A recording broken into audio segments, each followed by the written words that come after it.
A pergunta foi tão abrupta, inesperada, imprevista, que Marta não soube o que responder.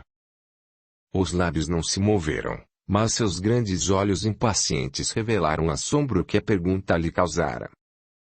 Seria possível que Martinho, a par de sua culpa, a quisesse desposar?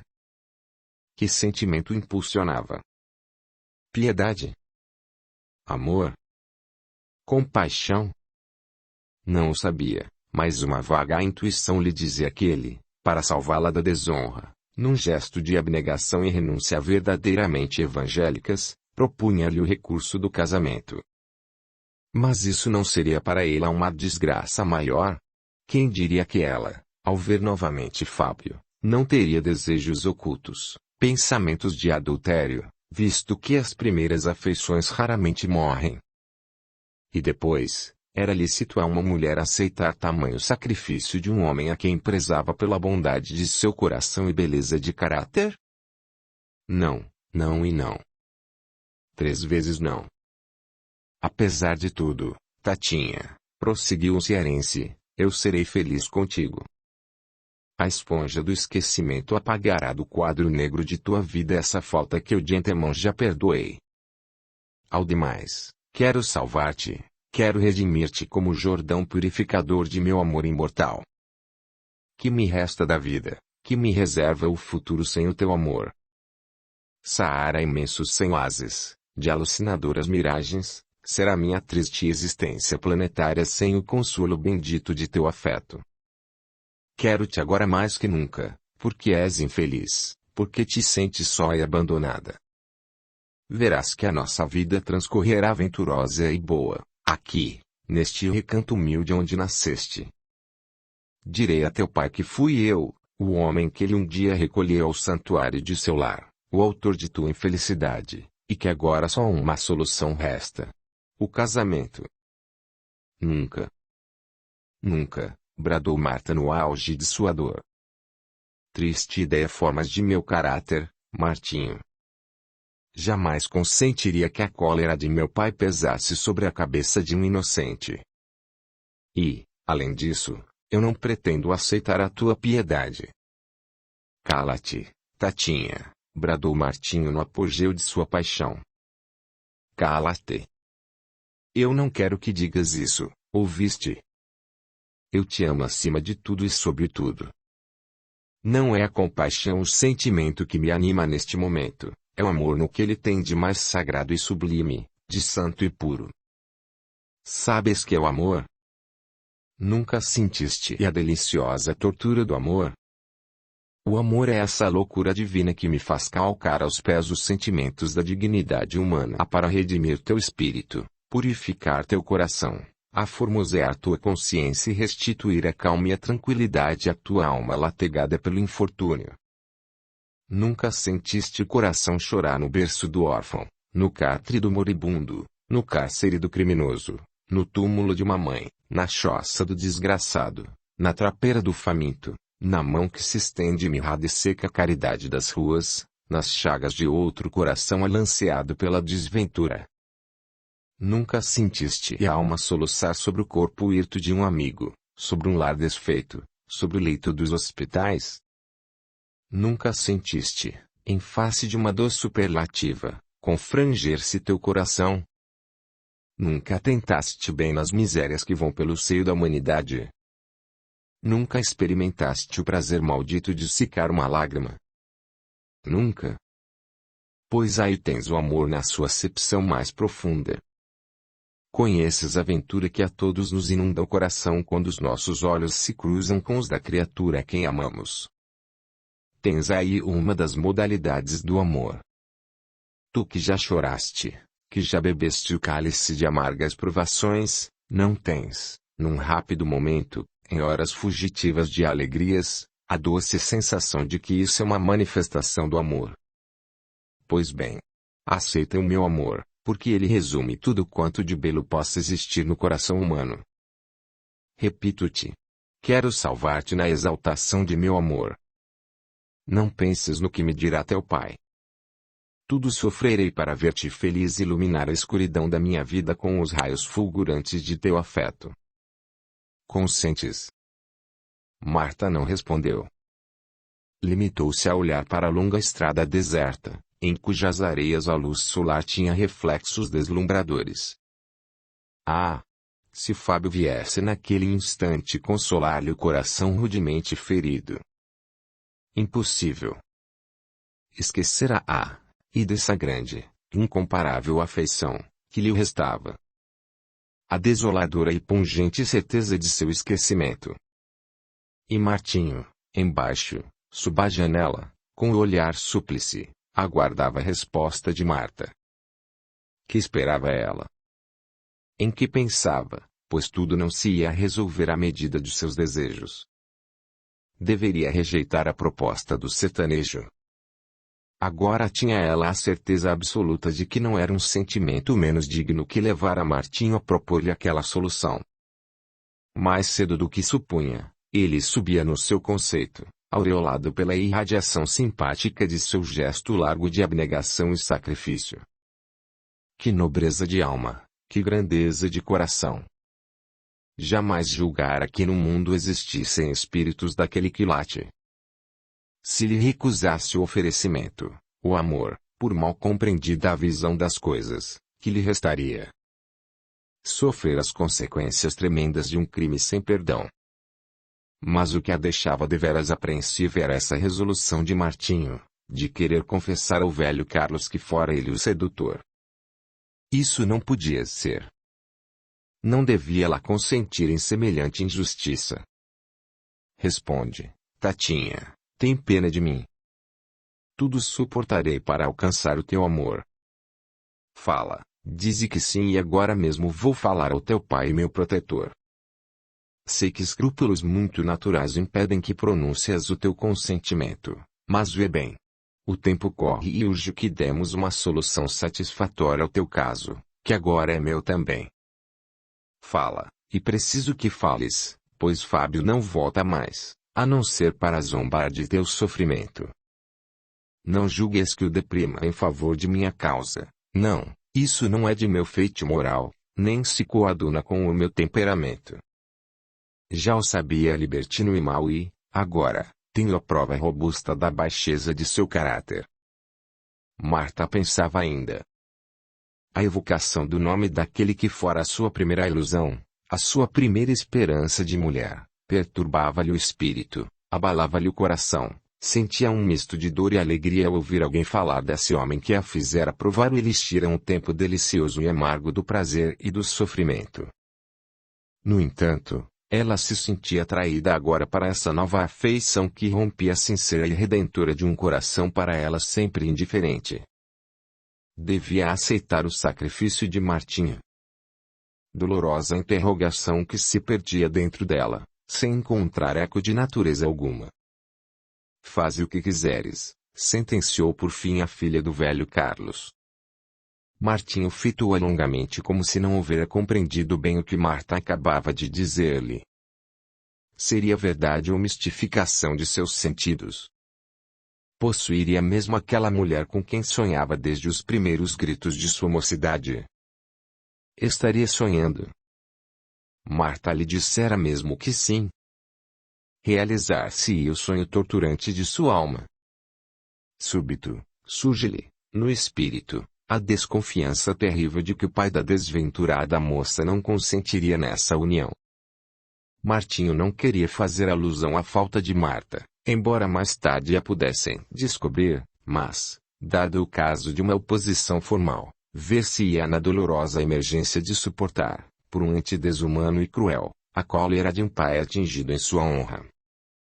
Agora, ele via as coisas mais claras. Que tremenda responsabilidade ele assumir para, a um tempo, redimir uma culpada e alcançar a realização integral de seu amor. Mas a afeição de Marta o compensaria de tantos dissabores e amarguras. Falaria ao homem que um dia o recolhera em seu lar. Em virtude de sua confissão, não passaria, aos olhos desse velho honrado, de um ingrato, de um vil sedutor que pagava com semelhante ato o que por ele haviam feito. Teria coragem para tanto. E por que não? Que esperava, pois? Bem vês, Martinho, disse Marta em tom de extrema amargura, surpreendendo, por assim dizer, os secretos pensamentos de seu interlocutor, que a tarefa é mais penosa e exige mais desprendimento de alma do que à primeira vista supunhas. Não te quero constranger com as minhas palavras. Apenas te sou sincera quando afirmo que a missão é bem mais árdua do que o julgavas. Que? Acaso julgas que vacilo, que me falta ânimo para realizar os meus sonhos mais ardentes? Não imaginas ainda, querida, do que é capaz um homem que ama apaixonadamente. Bem se vê que não conheces os homens. Até logo. Deus será conosco. E saiu em demanda da sala de jantar, onde, àquela hora, se encontrava sempre entregue à leitura dos jornais da capital o velho Carlos, pai de Marta. Que Deus o ampare na sua obra de redenção, murmurou a jovem sertaneja, como se concluísse uma prece fervorosa e ardente. E ficou atenta ao menor ruído, a fim de inteirar-se do que ia passar-se entre Martinho e seu pai. E a sua mãe, coitada, como não sofreria com aquele golpe rude, terrível mesmo, que ela, por braço alheio, ia desferir-lhe. Meu Deus, tende compaixão de mim, gemia a desgraçada. Súbito, reboou no recinto estreito de seu aposento uma gargalhada satânica, infernal, diabólica.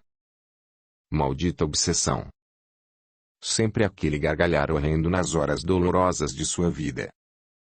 Mas onde se ocultava o monstro cuja garganta pulsante vomitava essa estentórica gargalhada que aterrorizava medonhamente? Em que háditos infernais se açoitava esse demônio que zombava assim de seu infortúnio?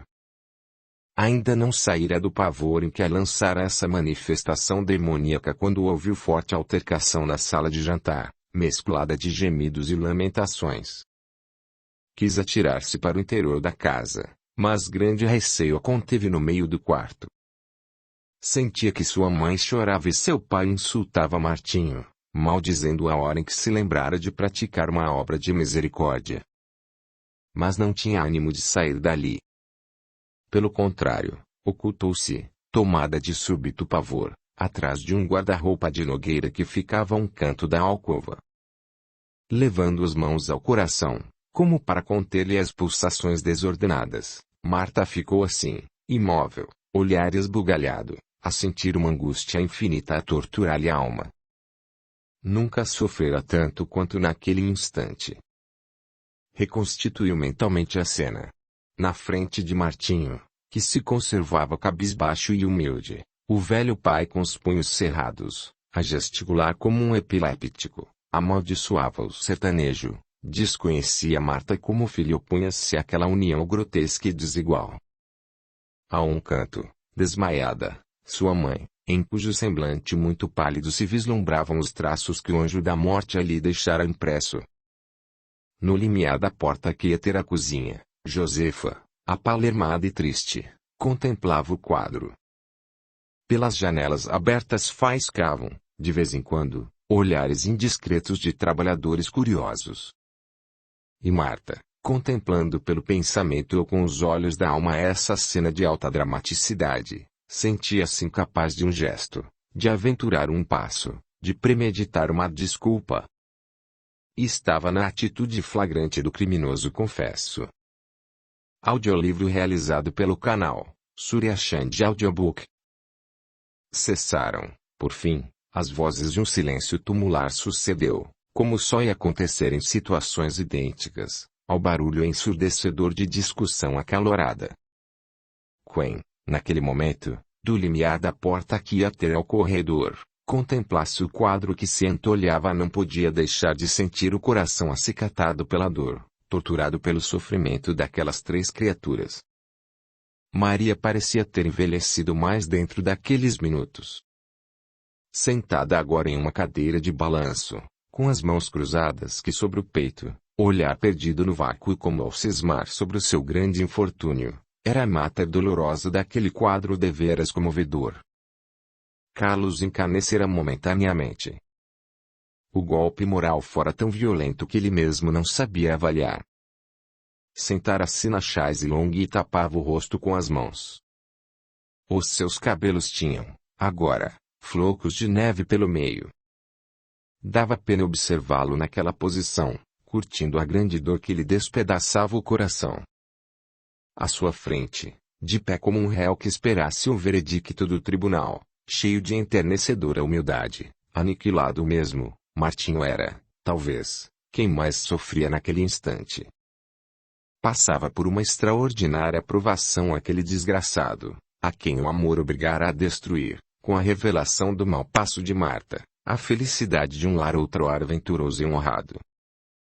E o que mais o acabrunhava era a lembrança da hospitalidade que aquele homem, prostrado agora pela dor, lhe dera no momento mais angustioso de sua vida. E era assim que lhe solvia essa dívida sagrada de gratidão e reconhecimento. Se a sua consciência, por um lado, estava serena, não era menos verdade que, por outro, se achava agitada e inquieta, perturbada e tremente. Marta corresponder-lhe-ia mais tarde a esse gesto de abnegação e sacrifício. Amá-lo-ia um dia, quando, tranquila, lhe examinasse a frio o caráter, a conduta, os sentimentos. Indenizá-lo-ia desses instantes de amaríssima agonia, com os tesouros inexauríveis de seu coração de mulher? Era possível que sim. E quem ousaria duvidar? Se o seu destino era sofrer do berço à tumba, que se cumprisse, portanto, a poderosa vontade de Deus. Mesmo que, mais tarde, não viesse encontrar em Marta a mulher que sonhara, carinhosa, dedicada e honesta, saberia sofrer mais essa rude decepção de sua sorte amargurada. Mas resistiria, porventura, a mais esse golpe. Não excederia tal revés às possibilidades de suas energias mentais? O tempo se encarregaria de o dizer. Vendo que ninguém o mandava sair daquela casa, Martinho, como um criminoso que se aproveita da negligência de seus guardas, de mansinho foi-se retirando até atingir o pátio. Aí respirou mais à vontade. Tinha cumprido sua palavra. Esperava que os donos da casa decidissem seu destino. Que se cumprissem mais uma vez, para esse triste enteado da sorte, as leis do Eterno. Caminhou quase que toda a tarde pelo pomar e pela lavoura a fiscalizar o serviço dos obscuros trabalhadores da propriedade de seu protetor. Mas a sua fiscalização era mais um vagamundear pela quinta do que mesmo um serviço. Tinha necessidade de estar só para entregar-se melhor aos seus pensamentos. Que estaria a pensar de si aquele casal que o tratara sempre com a máxima benevolência? E Marta? Certamente, àquela hora, já havia sentido o peso da cólera do pai, de ordinário, pacato e tolerante. Efetivamente, a filha do sertanejo, chamada à presença de seus pais, confessara tudo, não omitindo mesmo o ato que praticara com Fábio, exaltando assim o caráter adamantino de Martinho, a nobreza sublime de seu coração, a grandeza sem par de sua alma. Naquele momento, a cólera que irrompera do espírito sempre calmo de Carlos se transformara completamente em simpática indulgência, em frisante piedade, em face daqueles dois entes que disputavam, por sentimento que só os dignificava, a autoria de uma falta grave. E o velho chorou. Maria abraçara-se à filha, entre lágrimas, docemente, exortando-a a venerar aquele homem que, inocente e honrado, não trepidara em sacrificar sua posição naquela casa, por muito amá-la. Belo coração. Esse, filha, te ama sinceramente. Por uma vida toda de renúncia e de sacrifícios, fértil em carinhos para com o homem que pretende redimir-te, resgata, minha pobre filha, tua falta.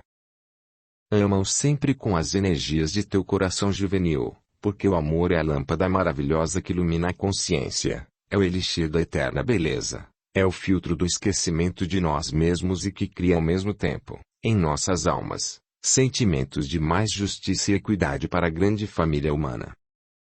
Ama-o para sempre, filha de minha alma.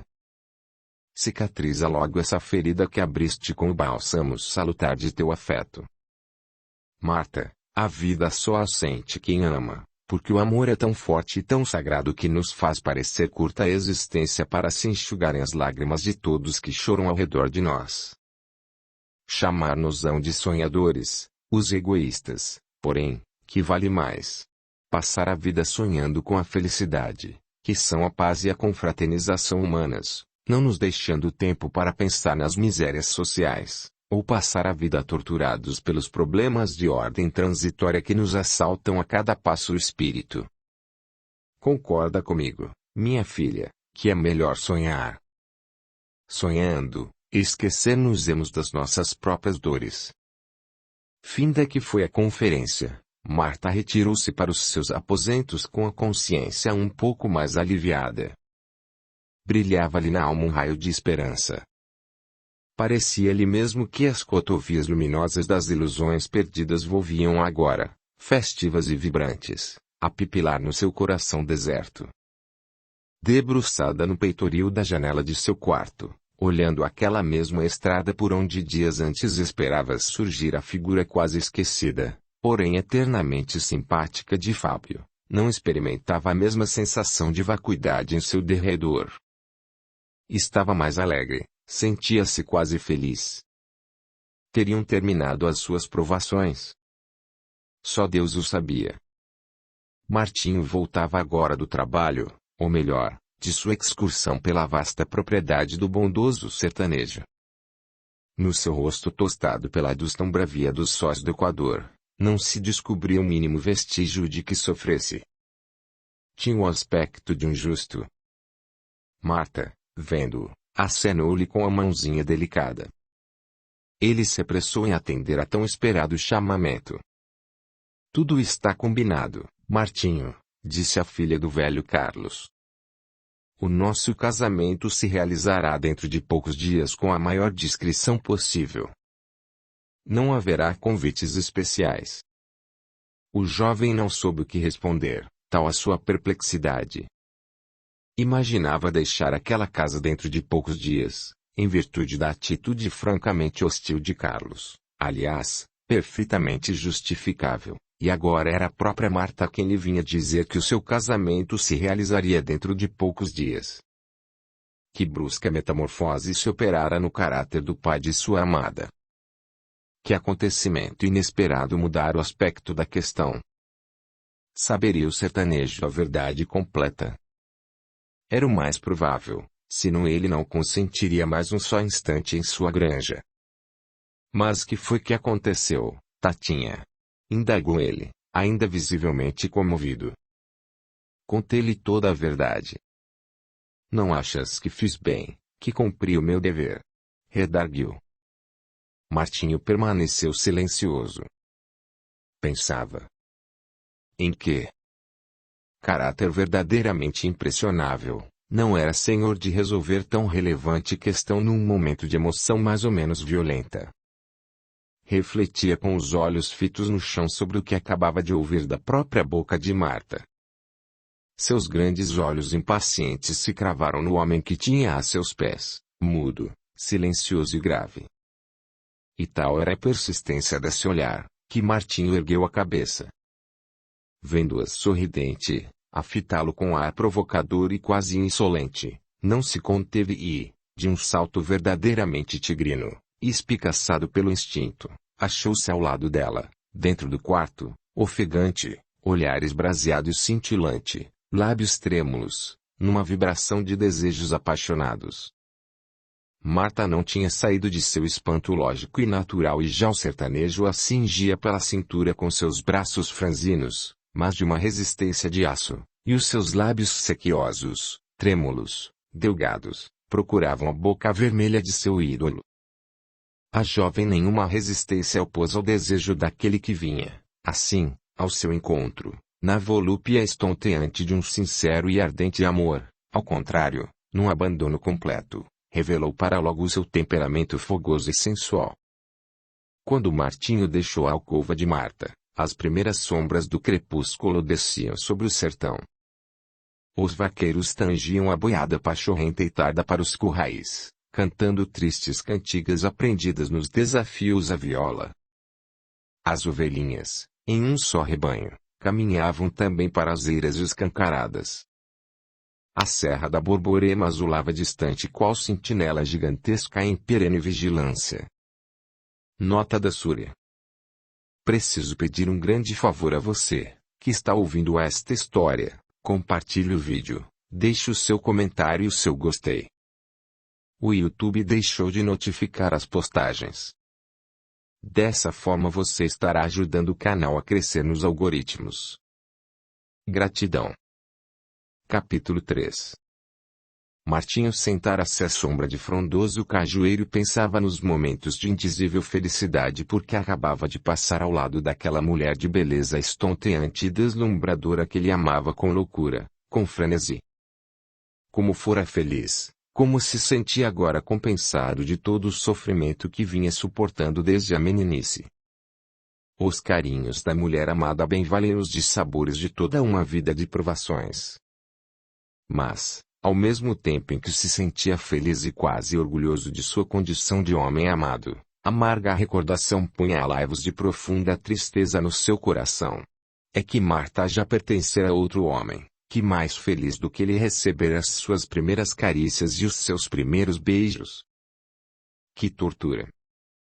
E quem diria que ela, ao estreitá-lo, a ele Martinho, não o fazia com pensamento? Estaria louco? Seria possível? Não. Isso era a indignidade em que ele jamais deveria pensar. Passando a mão pela fronte, num gesto de quem afugenta tristes, pungentes e dolorosos pensares, endireitou o busto e começou a provocar outra ordem de ideias. Julgava-se casado já, ao lado de sua adorada Tatinha, iniciando-a nos mistérios profundos do neoespiritualismo que vinha empolgando a consciência humana, destruindo dogmas ferrenhos, rasgando novos horizontes à humanidade, desvendando os mistérios do destino dos seres e das coisas. Iniciá-la-ia nessa doutrina de paz e de perdão, de caridade e tolerância, de consolações eternas, desbaratando-lhe, de start, as arestas morais do espírito, preparando-a para o sublime sacerdócio de mãe. Ah! Os filhos, os rebentos de seu amor, como não os adoraria no santuário de seu lar, no tabernáculo de seu coração. É que os filhos são verdadeiros ífens luminosos que ligam duas almas pela eternidade afora. E quando seu espírito se obscurecesse à amarga recordação dos dias infelizes, eles, os filhos benditos de sua alma, iam, na carícia sempre doce dos seus beijos puros, derramar no seu espírito turbado o néctar das alegrias imortais, o bálsamo suave da paz e do amor. E ele seria um pai extremoso e abnegado. Saberia cumprir essa missão que a providência certamente lhe cometeria como meio eficiente e poderoso de redenção. Sim, porque ele acreditava na reencarnação, na lei das vidas múltiplas. O homem, ou melhor, a alma tem tantas existências planetárias quantas forem precisas para seu aperfeiçoamento moral.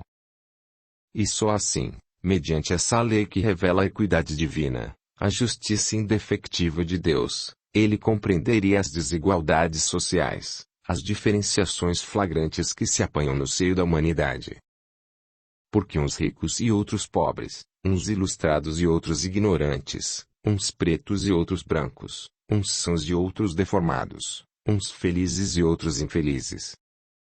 Dirão que essa desigualdade é necessária ao equilíbrio da vida coletiva, mas o sertanejo não aceitava essa solução ambígua, pois, segundo a filosofia espírita, de que era fervoroso prosélito, a terra é, dos mundos habitados, um dos mais atrasados e, consequentemente, essas diferenças que se notam na vida humana são provações e expiações impostas aos seus habitantes que, em existências anteriores, foram maus, perversos e viciosos.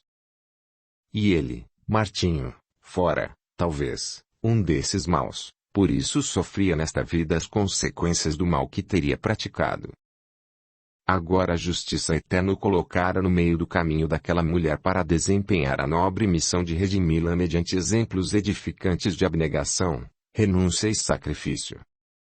E ele saberia cumprir o seu dever. Com certeza, em vidas transatas que se perderam no abismo ante do tempo, no turbilhão dos séculos mortos, ele fizera muito mal a essa mulher que, cedo, nesta existência, começava a martirizá-lo. Certamente, Fábio reproduzia, agora, o que ele, Martinho, cometera com Marta em outros avatares. Era o cumprimento integral da máxima. Quem com ferro fere, com ele será ferido. Estava, pois, desvendado o segredo de sua dor, de sua desdita, de seu infortúnio. O que ele, entretanto, não podia penetrar era o seu futuro ao lado de Marta, mas uma reminiscência o advertia de que não seria tão feliz como julgava. Estaria sendo vítima de alguma sugestão perversa. Estaria sob o domínio de alguma entidade invisível que o tiranizava dessa forma. Não o sabia bem. O tempo encarregar-se-ia de demonstrar. Gozasse, pois, as horas felizes do momento e acabasse de vez com alimentar apreensões ridículas, pois que, se o futuro não lhe fosse propício, por que desde logo atormentar-se? Não seria amargurar os únicos dias venturosos da sua vida. Levantou-se. A noite tinha caído completamente e não tardaria a surgir a lua, serena e majestosa, com a sua luz macia e prateada, por sobre a cabeleira farta das florestas. À hora do jantar, o velho Carlos, depois de pedir desculpas a Martinho pelo que lhe havia dito, e exaltar, sem exagero, a sua nobreza de sentimentos, tratou, talvez com alguma amargura que se tornara, como era natural, comunicativa, do casamento que deveria realizar-se dentro de poucos dias. Seria um ato simples, íntimo, sem festas, sem ruídos. Apenas convidaria seu amigo Pacífico e família para assistirem ao ato. O juiz, que morava distante pouco mais de uma légua, seria avisado quanto antes, encarregando-se uma pessoa idônea para dar todos os passos necessários, de maneira que dentro de 2 semanas, no máximo, se realizaria o consórcio. Encarregara-se da missão o velho Máximo, antigo trabalhador da quinta, que para logo começou a desempenhar-se de sua tarefa. Os dias iam-se passando e, à medida que se aproximava a data previamente combinada, Martinho experimentava alguma coisa que nunca sentira. Tinha horas de verdadeira alegria, mescladas sempre de uns longes de angústia. Parecia que vago pressentimento de desgraça lhe fervilhava na alma. Nada, absolutamente nada o autorizava a alimentar semelhante intuição, entretanto, vivia quase que em contínuos sobressaltos. Que influência maléfica e estranha era essa? Donde lhe provinham semelhantes pensamentos? Seria a revelação de uma parte de seu futuro. Não sabia responder a essa série de indagações. Marta, por sua vez, também sentia vaga inquietação pelo seu destino, sem conhecer a causa, a verdadeira origem. Quen, na treva, por sobre aqueles 2 entes, tramava fantásticos acontecimentos, preparava desgraças inauditas, forjava tempestades que estavam, a bem dizer, na iminência de se desencadear. Mistério para a ciência dos homens. Capítulo 4. Chegara, afinal, o dia tão ansiosamente esperado por esses 2 entes que o destino ia unir pelos laços matrimoniais. Nenhuma mudança se verificara nos trabalhos da quinta. Os vaqueiros continuavam na lida. Os empregados, nos diversos departamentos da quinta, preocupavam-se com seus misteres cotidianos. No interior da casa, porém, havia ligeira transformação. A sala, de ordinário fechada e despida de qualquer decoração, achava-se com as janelas abertas de par em par, cortinas, caprichosamente bordadas, guarneciam as aberturas. No refeitório também haviam introduzido algumas alterações. Vasos grandes, cheios de lírios e de rosas, enfeitavam a mesa grande em cuja toalha alvíssima de linho os raios do sofá escavam com reflexos deslumbradores. Após o casamento, que se efetuaria à tardinha, seria oferecido um jantar íntimo aos poucos convidados para o ato. Martinho estava alegre, de uma alegria discreta, mas comunicativa. Marta exultava. Os pais da noiva, apesar de uma alegria mais convencional que verdadeira, tinham rictos dolorosos nas faces encurvadas. Riam, quando o coração tinha ímpetos de chorar. As convenções sociais. Um sentimento de dignidade ofendida. Às 4 horas, chegou o juiz acompanhado do respectivo escrivão. Na sala já se achavam a família do velho Pacífico e um casal de bons sertanejos que Martinho convidara para testemunhar o ato. Quando a noiva deu entrada na sala, os presentes não se contiveram e, a uma, deixaram escapar uma interjeição, exprimindo, nesse monossílabo, o efeito que lhes causava a beleza peregrina de Marta. Efetivamente, a noiva estava verdadeiramente bela.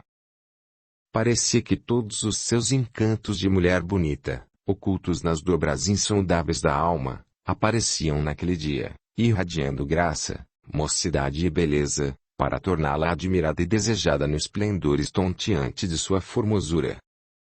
Um vestido de seda branca, um véu que lhe caía ao longo do corpo, uma grinalda cuja alvura mais destacava o negro sedutor dos seus grandes olhos impacientes, uns pezinhos minúsculos agasalhados avaramente por uns sapatinhos de cetim branco, emprestavam feiticeira graça àquela mulher que, segundo a opinião muda dos presentes, era uma princesa de contos árabes que se deixara ficar num pedaço do sertão brasileiro. Martinho, modestamente trajado de preto, tinha o aspecto grave de um homem que compreendia a tremenda responsabilidade do passo que dava, contrastando o flagrante tormento com o aspecto geral de sua noiva. Os seus olhos não podiam retirar-se do semblante belíssimo de sua eleita. Marta sorria. E esse sorriso tinha, se é possível a expressão, coloridos diversos. Era um poema de amor, loucura, bondade, ironia, dor, desespero, alegria, paixões múltiplas, e tinha, concomitantemente, alguma coisa de sublime, divino e diabólico. Marta parecia sonhar. Efetivamente, podia-se dizer que sonhava, pois o seu aspecto era o de um ente cujos pensamentos se achavam distantes. Em que pensava essa mulher? Na grandeza moral daquele ato. Naquele que escolhera para companheiro pela vida inteira. No amor de Martinha. Nas horas amargas de suas provações. Na dor que provocara no coração daquele casal de velhos que a amava com verdadeira adoração. Ninguém o soube nunca. Entretanto, os seus pensamentos não estavam como que adstritos àquela solenidade. Bem podia ser que pensasse em outro homem.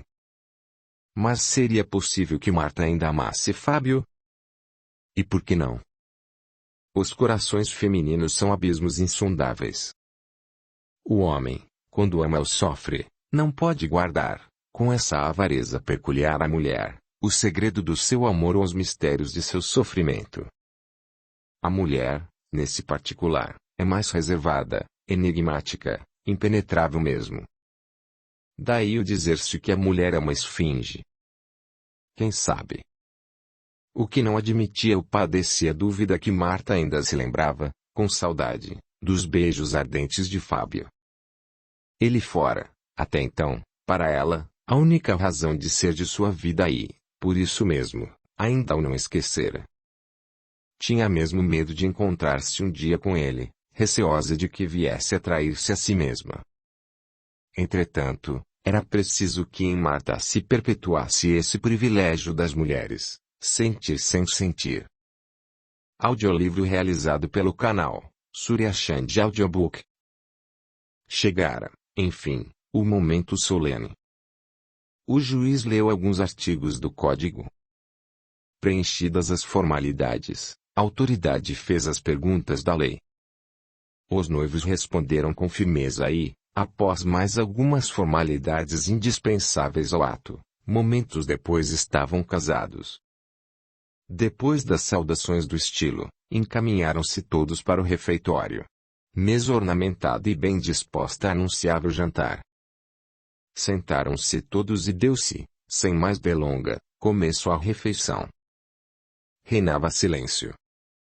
À sobremesa, o juiz fez ligeira saudação aos nubentes, augurando-lhes muitas venturas. Martinho, em 4 palavras, agradeceu os votos de felicidades que lhe dirigira aquela autoridade. Terminado o jantar, os presentes se mantiveram em amistosa palestra. Marta executou ao piano trechos de música clássica. Martinho conservava a seu canto, silencioso e grave. À noite, retiraram-se os convivas, e os noivos se recolheram aos seus aposentos. Ambos iam felizes. E por que não ser assim? Nesses momentos de indizível prazer, não se encara a vida pelo prisma com que a vemos algum tempo depois. Pensa-se na felicidade, no amor, no lado bom desta vida tão curta e tão pródiga em imprevistos dolorosos e pungentes. Capítulo 5. Os tempos corriam felizes para os nubentes, pois nessa quadra risonha da vida as almas sonham esses mesmos sonhos são tranquilos e venturosos, serenos e reconfortantes. O lado triste da existência como que sombra aos fulgores efêmeros, fugazes de uma felicidade que embalde tentamos prolongar, reter por todo sempre. Triste de nós se não tivéssemos, em nossa trajetória pela terra, dias que resgatassem os anos de amargas decepções, incertezas e apreensões, em que a nossa existência é tão fértil e abundante.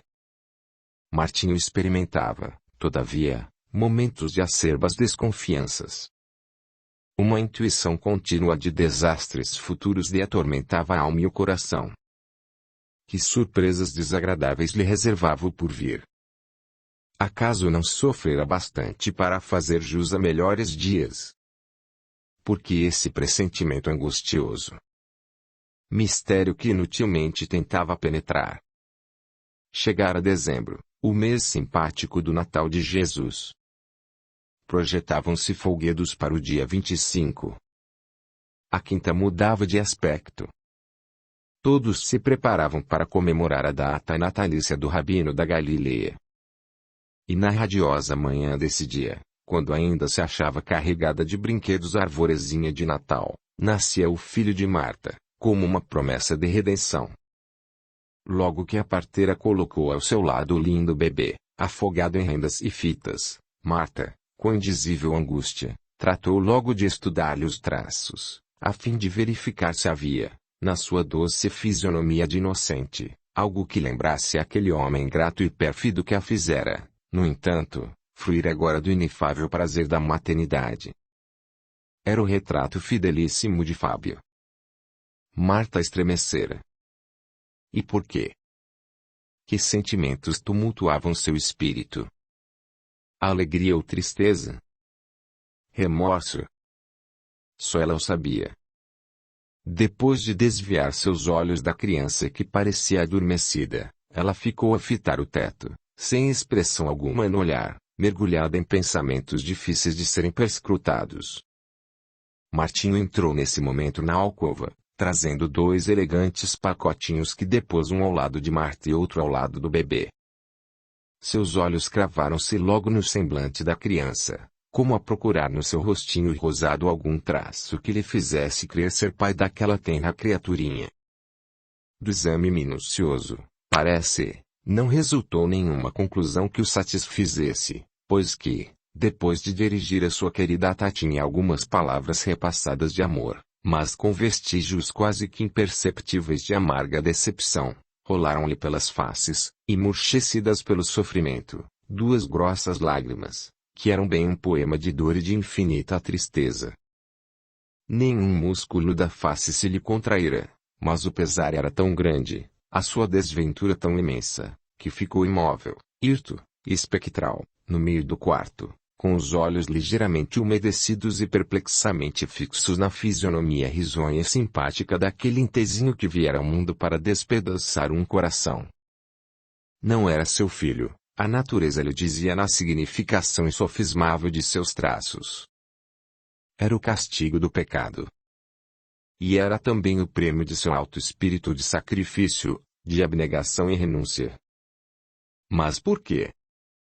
E quando assim interrogava a consciência, lembrou-se de que não tinha razão, em face dos conhecimentos hauridos nas obras espiritualistas sobre a doutrina das vidas múltiplas ou das reencarnações. Não podia ser isso uma expiação?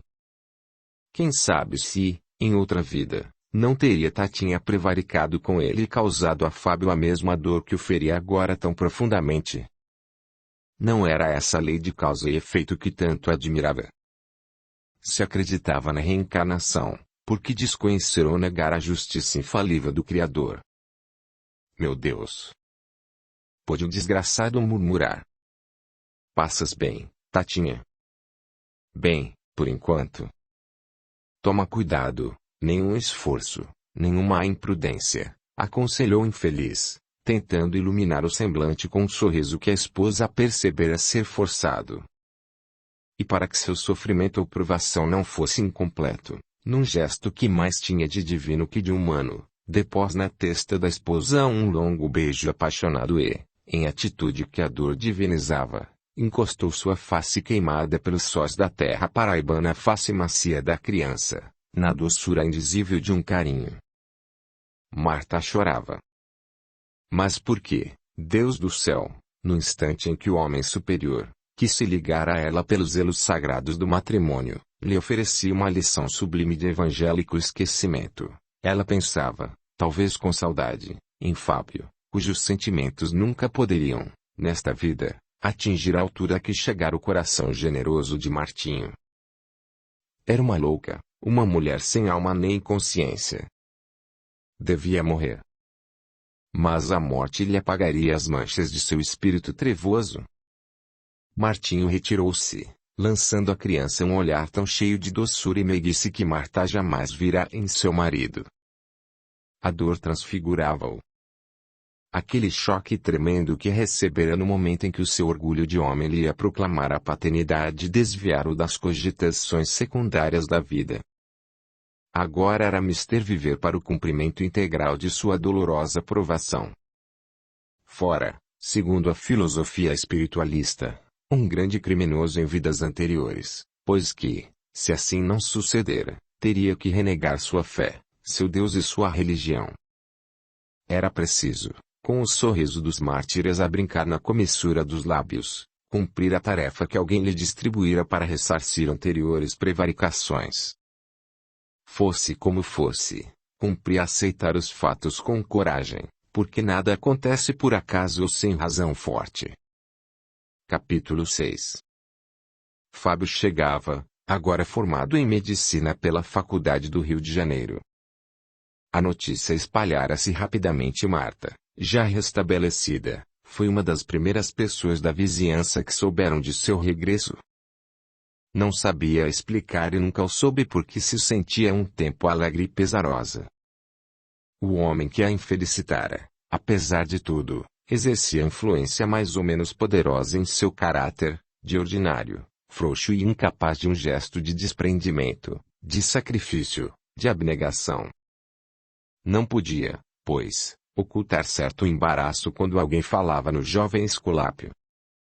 Às vezes, consigo mesma, assumia o grande compromisso de não pensar mais em Fábio, invocando, para isso, a imagem encantadora de seu filhinho e a figura circunspecta de Martinho.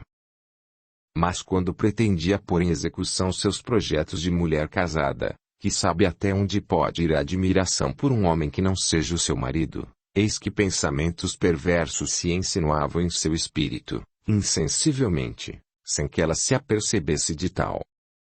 E esses pensamentos, ela o pressentia, não lhe vinham de seu cérebro, não nasciam em sua alma, mas como de indesejáveis visitantes que lhe tomavam de salto o coração. Como se explicava tão estranho fenômeno? Só mais tarde o soube. Muito tarde, porém. Martinho, perspicaz, desconfiado como todo sertanejo, vinha observando a diferença que se operava na conduta da esposa. Acaso teria ela, em seus passeios matinais pela quinta, provocado um encontro com o jovem doutor? Seria possível?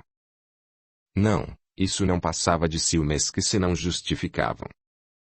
Estava louco com certeza, pois era lá possível que sua Tatinha, a eleita de seu coração, a mulher que ele, num gesto raro no turbilhão da vida moderna, redimira, esquecesse tão cedo os seus deveres de esposa, os mais elementares preceitos da honestidade. Ela não praticaria jamais um ato que a colocasse em falsa posição. Esforçava-se ele por convencer-se de que tudo aquilo era ciúme, desconfiança. O tempo encarregar-se-ia de mostrar-lhe que espécie de mulher ele escolhera para companheira nas horas alegres de ventura e nos momentos incertos da vida. Fábio não aparecera, como o faria antigamente, em casa do velho Carlos, com quem, muitas vezes, jogara o xadrez e o gamão. Sabia que lhe era impossível qualquer aproximação, porque, se seus pais desconheciam o que entre ela e Marta se passara, tinha uma vaga intuição de que os genitores desta estavam a par de tudo, pois, do contrário, não se justificava aquele casamento feito à pressa, do dia para a noite. E ela? Amá-lo-ia ainda? Teria conservado em seu coração a doce lembrança daquela noite? Com certeza que sim, mas, indubitavelmente, não o recordaria com prazer, pois marcava uma época talvez dolorosa em sua vida. Entretanto, ele precisava falar-lhe, era mister justificar-se perante essa mulher a quem mentira com a disfarçatez de um sedutor vulgar. Mas que desculpa poderia apresentar, se coisa alguma o inibira de cumprir a sua palavra? O que não padecia dúvida que precisava reabilitar-se aos olhos de sua vítima. E se desse encontro surgissem novas complicações que viessem amargurar a existência dos que a cercavam? Marta, porém, não esqueceria os deveres de esposa, seria loucura pensar em tal. Ademais, ela o odiaria certamente com dobrada razão, supunha ele. Efetivamente, fora um infame, um miserável, pois cedo compreendera que ela o amava. Pensando melhor, resolveu não provocar o encontro almejado para a justificação. Se o acaso a colocasse em seu caminho, então, sim, apresentaria as suas desculpas. Sua resolução, todavia, não era inabalável. Havia momentos de visível ansiedade, desejos de tornar a ver essa mulher, a quem ele, apesar de tudo, queria muito. Evocava, nas horas de solidão, a impressionante beleza plástica de que ela era dotada, e isso dava maior força à vontade de vê-la ainda mais uma vez. Passearia todas as manhãs pelos arredores da quinta e, naturalmente, num desses passeios matinais, encontrá-la-ia, pois não lhe eram estranhos os hábitos de Marta. A esposa de Martinho, por sua vez, tinha o desejo secreto de tornar a ver o homem que a infelicitara, ao menos para lançar-lhe todo o seu desprezo num olhar de soberana indiferença. Os dias corriam. Em uma límpida manhã de verão, Fábio passeava nos arredores da quinta, na execução de seu plano, quando avistou Marta, que caminhava em sua direção, com o ar mais despreocupado da vida. Trajava com elegante simplicidade e estava mais bela que nunca. Seu corpo adquirira novas formas que, longe de o enfiarem, mais a tornavam sedutora. Aquele passeio e a escolha do local teriam sido premeditados. Ignoraria a presença de Fábio naquele sítio. O jovem doutor sentou-se à sombra de uma jabuticabeira de modo que ela só o visse quando estivesse a 2 passos. Através dos arbustos, Fábio seguia todos os movimentos da esposa de Martinho. Via quando ela, ora abaixando-se, ora levantando-se na ponta dos pés, colhia aqui uma flor, ali um fruto, mais adiante um galho pequeno de uma árvore qualquer, com o qual batia encantadoramente ao longo do corpo. Não reparara, pelos modos, ou fingira não reparar, no homem que sentara ali bem perto. Aproximava-se. Ele sentia que o coração lhe batia fortemente. Tinha estremecimentos inexplicáveis. Que seria aquilo? Emoção. Ao chegar ao lugar em que ele se sentara, ela, como que demorando os passos, fitou o médico com a maior indiferença de que é capaz uma mulher ofendida, e, como se nunca houvera visto, desviou os olhos vagarosa e atrevidamente e continuou o seu caminho. Fábio quis falar, mas era de tão soberana indiferença ao ar de Marta, que não se atreveu tanto. Convencera-se de que a passagem da esposa de Martinho por ali fora adrede preparada, pois não se justificaria de outra forma a impassibilidade com que o fitara, o que em outras circunstâncias jamais aconteceria. E numa explosão de amor próprio ofendido, exclamou, cheio de cólera: "Queres a guerra? Tê-la-ás com todo o seu cortejo de lágrimas.